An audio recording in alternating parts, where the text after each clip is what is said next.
palayasin sa poder si Marcos at si Romualdez. Kaya ang panawagan ng taong bayan, Marcos resign! Marcos resign! Marcos resign! Kalma!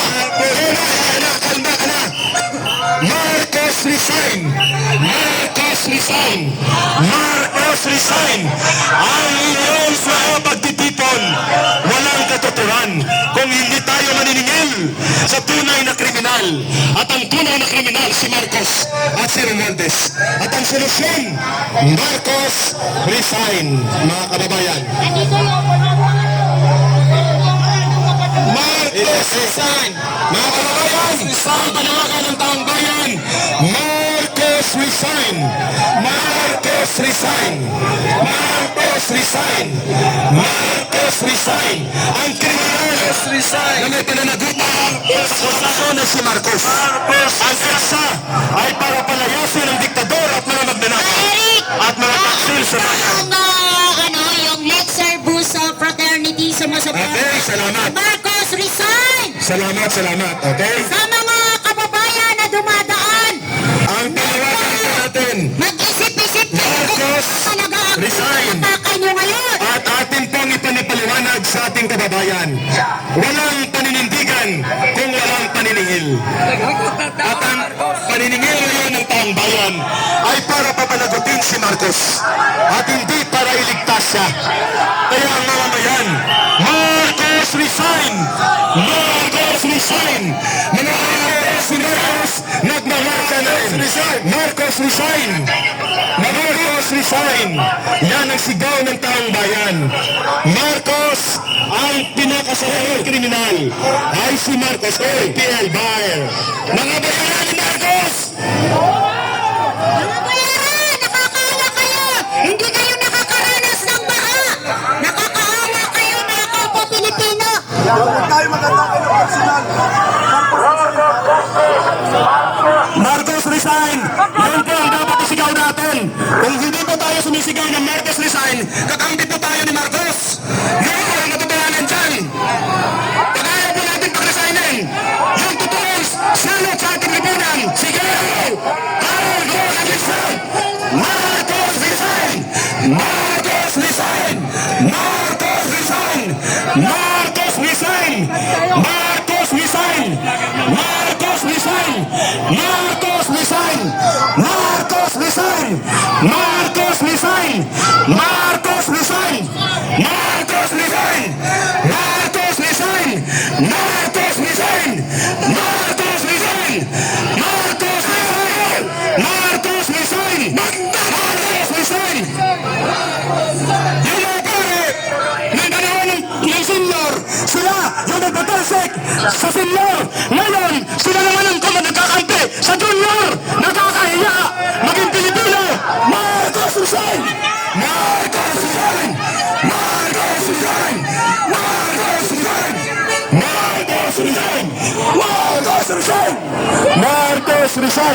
Marcos resign! Marcos resign! Marcos resign! Marcos resign! Marcos resign! Marcos resign! Marcos resign! Marcos resign! Marcos resign! Marcos resign! Marcos resign! Marcos resign! Ang utak ng korupsyon ay si Bongbong Marcos! Isigaw natin ang panagutan kay Bongbong Marcos! Marcos resign! Marcos resign! Marcos resign! Marcos resign! Marcos resign! Marcos resign! Marcos resign! Marcos resign! Marcos resign! Marcos resign! Marcos resign! Mga demonyo! Demonyo! Pasigaw yung ang tunay na nagpapahila sa bayan mula noon hanggang ngayon ay ang apelyidong Marcos. Gumising na po kayo. Sama-sama po tayong manawagan.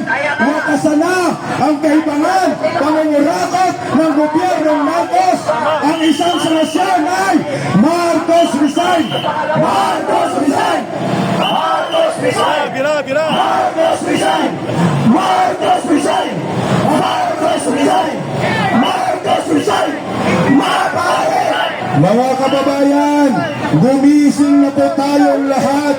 Ilaban po natin ang bansang Pilipinas. Laban sa totoong kriminal. Laban sa totoong magnanakaw. Ang magnanakaw sa kapanabayan ay ang Marcos, Romualdez, Saldico, sinakagod nila ang taong bayan. Marcos resign! Marcos resign! Marcos resign! Marcos resign! Marcos resign! Marcos resign! Marcos resign! Alam niyo mga kababayan, noong araw, sinasabi nila ang Marcos ay magnanakaw. Hindi ako naniniwala dahil hindi pa ako pinapanganak noong presidente si Marcos Sr. Nang naging presidente, itong si Marcos Jr. Ngayon, naniniwala na ako na yung tatay pala ay nagmana dito sa kanyang anak na magnanakaw. Huwag mo dating ilihis ang tunay na pinaglalaban ng taong bayan. Panagutin ang mga magnanakaw sa kaban ng bayan. Huwag po tayong magpa-divert sa ibang mga grupo na hindi kayang sumigaw ng Marcos resign. Kailangan po natin magkapit-bisig. Ipaglaban po natin ang mga mamamayang Pilipino na tunay pong ninakawan ng mga kawatan sa gobyerno, sa Kongreso, Martin Romualdez, Saldico at Bongbong Marcos. Alam po ninyo yan. Mula noon, pinatalsik po ninyo ang Marcos Sr. Bakit ngayon ay hindi po ninyo kayang patalsikin itong si Bongbong Marcos Jr. na siya ang tunay na may kasalanan sa nagawan sa gobyerno. 1.2 trillion pesos flood control projects, lahat po yan ay mga multo.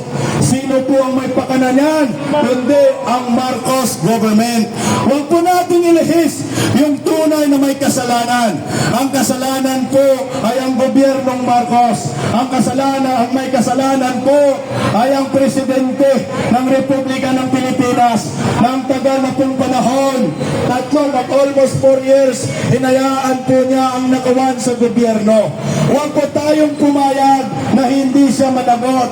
Araw-araw po tayong kumakayod. Araw-araw po tayo nagbabayad ng tax para lamang bahain, para lamang nakawin ng mga kawatan sa gobyerno. Gumising po tayo mga kababayan ko. Tumbukin na po natin kung sino po ang tunay na may kasalanan. Ang tunay po na may kasalanan ay si Bongbong Marcos. Kaya sabay-sabay po tayong sumigaw. Marcos resign! Marcos resign! Marcos resign! Marcos resign! Marcos resign! Marcos resign! Marcos resign! Marcos resign! Marcos resign!